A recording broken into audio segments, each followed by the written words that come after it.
Kasangga sa tama at totoong impormasyon. Kaisa sa rebolusyon laban sa kahirapan. Bayambanggen News! Magandang Monday morning, Bayambang! Ako po si Angel Viloria ng Municipal Museum. Ako naman si Reho Bangkulita ng Municipal Museum. Narito na ang buong puwersa ng LGU Bayambang. Maghahatid sa inyo ng mas pinalakas at mas pinalawak. Mga may init at napapanahong balita. Ito ang Bayambanggen News!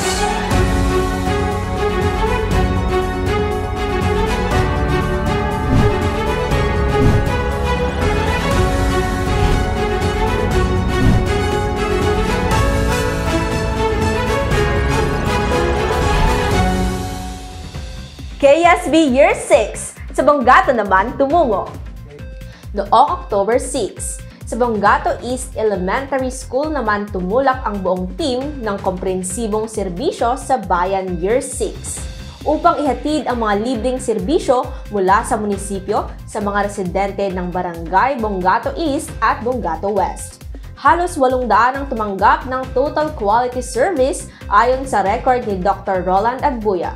Dito ay binigyang diin ng mga bumisitang konsihal na ang KSB ay isang patunay na tapat ang Team Kiambao Sabangan sa mga ipinangako nito sa pamamagitan ng paghatid ng totoong serbisyong publiko.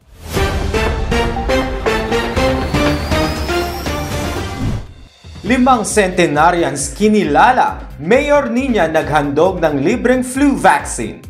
Ang lokal na pagdiriwang ng Senior Citizens Week ay binuksan noong October 9 sa Balon Bayambang Events Center sa pagtutulungan ng MSWDO, Federation of Senior Citizen Associations of Bayambang at Office of Senior Citizens Affairs.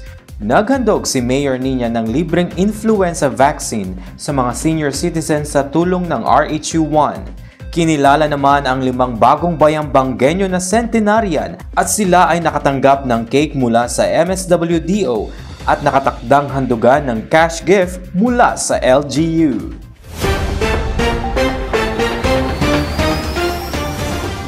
BPSO staff muling nagpakita ng katapatan.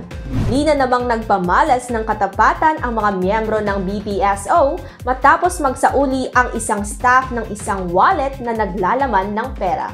Noong October 9, napulot ni BPSO Lay Rescuer Joe Filomeno Datwin ang isang pitaka na may lamang 9,700 pesos cash sa harap ng munisipyo matapos itong mahulog mula sa isang tumatakbong tricycle. Ito ay kaagad niyang ipinagbigay alam sa tanggapan at kaagad ding naibalik sa may-ari na napag-alamang si Jerry Junio. Ang wallet ay personal na inabot sa kanya ni BPSO Chief Colonel Leonardo Solomon.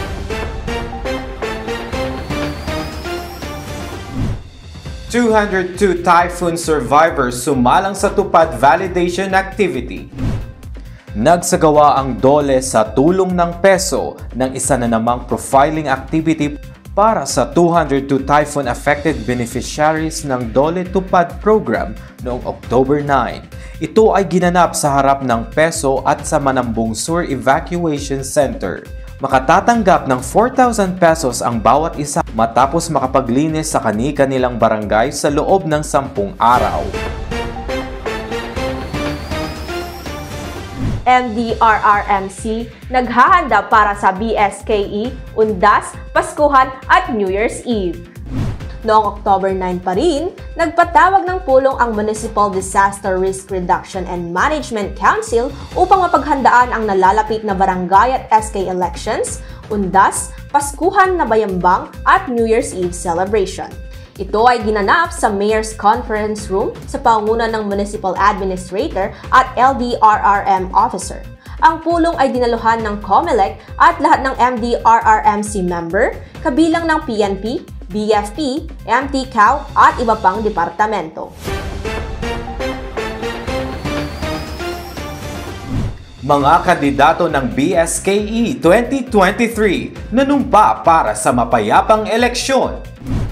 Isang matagumpay na Unity Walk, Ecumenical Mass, Electoral Candidate Briefing at Peace Covenant signing ang isinagawa ng COMELEC noong October 10 sa pakikipagtulungan ng LGU, DILG, PNP at PFP.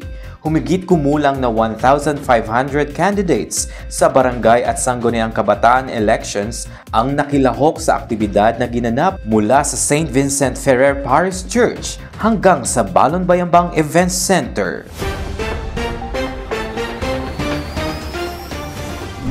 Road clearing operations, mahigpit na ipatutupad. Noong October 10, nagpulong ang Road Clearing Task Force sa Mayor's Conference Room para planuhin ang pagtanggal sa mga lahat ng nakaharang sa kalsada at sidewalk na nagiging sanhi ng peligro sa publiko at sagabal sa mga pedestrian at maging sa mga motorista. Napagkasundoan ng mga miyembro ng task force na uumpisahan ng kumpiskahin o baklasin ngayong linggo ang mga naturang nakahambalang sa sidewalk upang maimplementa ang batas alinsunod sa DILG Memorandum Circular 2002-85.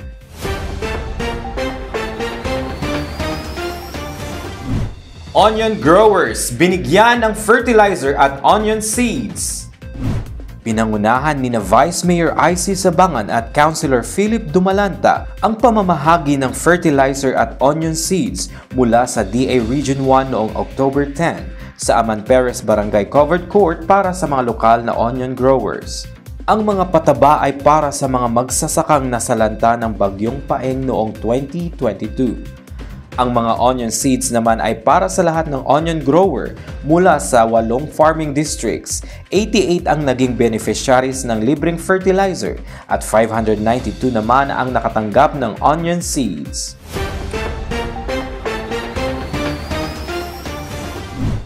MCDO Outreach, idinaos sa Dusok Elementary School.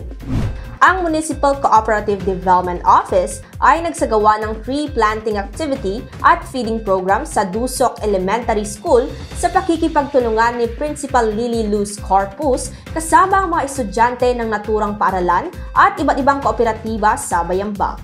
Ang naturang outreach program ay parte ng pagdiriwang ng Cooperative Month 2023. LGU heads nag-seminar ukol sa leadership. Muli na namang nadagdagan ang kaalaman ng mga LGU department at unit heads nang sila ay umattend ng bagong seminar na inorganisa para sa kanila ng HRMO. Ang seminar na ginanap sa Mayor's Conference Room noong October 11 ay may titulong Leadership Journey. Naging resource speaker ang mismong Regional Director ng Civil Service Commission na si Director Hedy Jose Lardizabal. Tinalakay ni Director Lardizabal ang iba't ibang teorya at pag-aaral ukol sa pagiging leader na nagpamulat sa mga mata ng mga LGU heads ukol sa mabigat na papel na kanilang ginagampanan. Ongoing internal quality audit ng LGU departments. Sa utos ni Mayor Nina Jose Quiambao, kasalukuyang isinagawa ang internal quality audit ng lahat ng departamento ng LGU upang masiguro na sumusunod pa rin ang lahat sa mga pamantayan kahit tapos na ang mga auditing para sa ISO 9001-2015 o Quality Management System.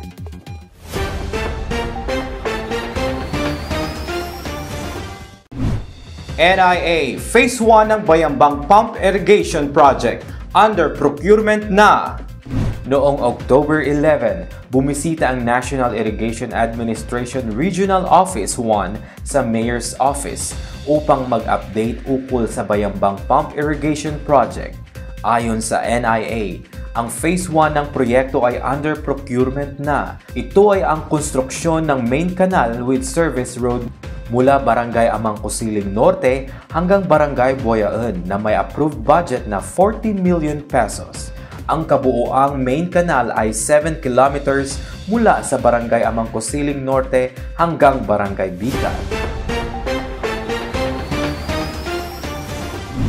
Update mula sa Bayambang Dairy Farm. Sa kasalukuyan ay may 32 na bagong silang na baka at mayroong 10 dumating na inahing buntis bukod pa sa 21 na bakang buntis sa may Bayambang Dairy Farm. Ang dairy farm ay nakatayo sa Barangay Mangayaw.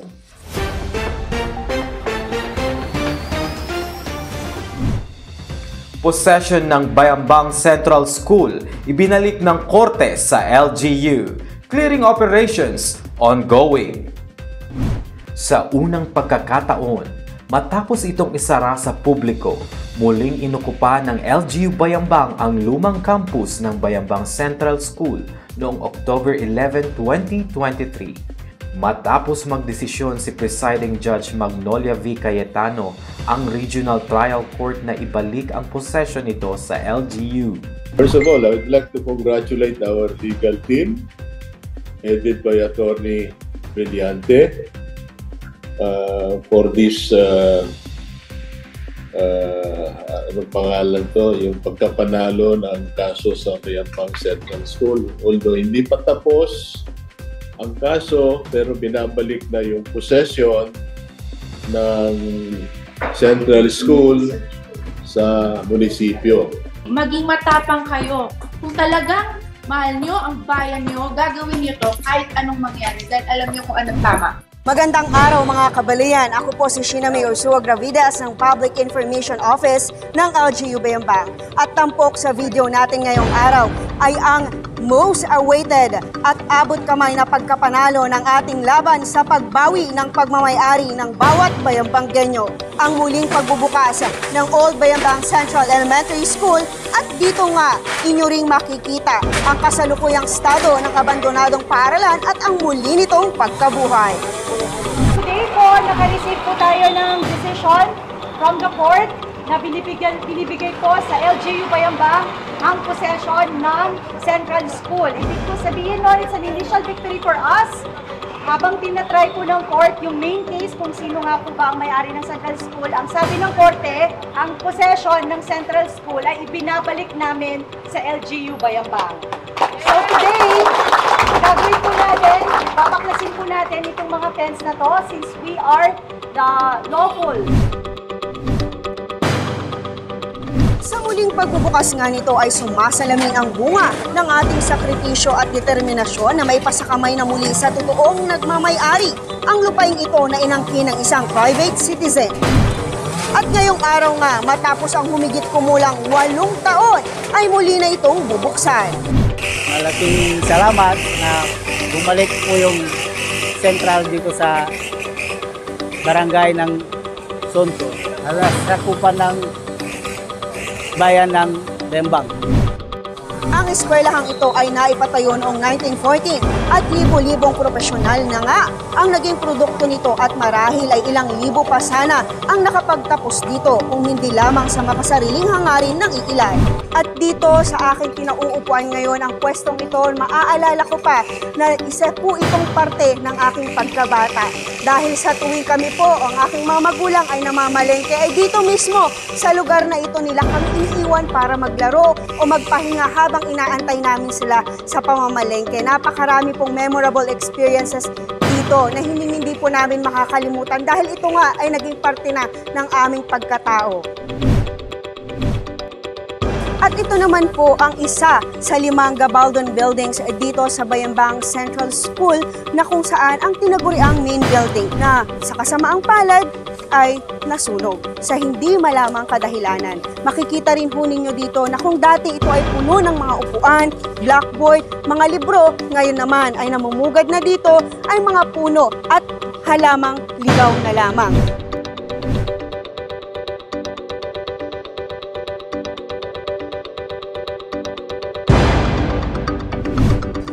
Naway maging tuloy-tuloy na ang desisyon ng korte at maging pabor ito sa tunay at totoong nagmamay-ari. Walang iba kundi tayong mga Bayambanggenyo.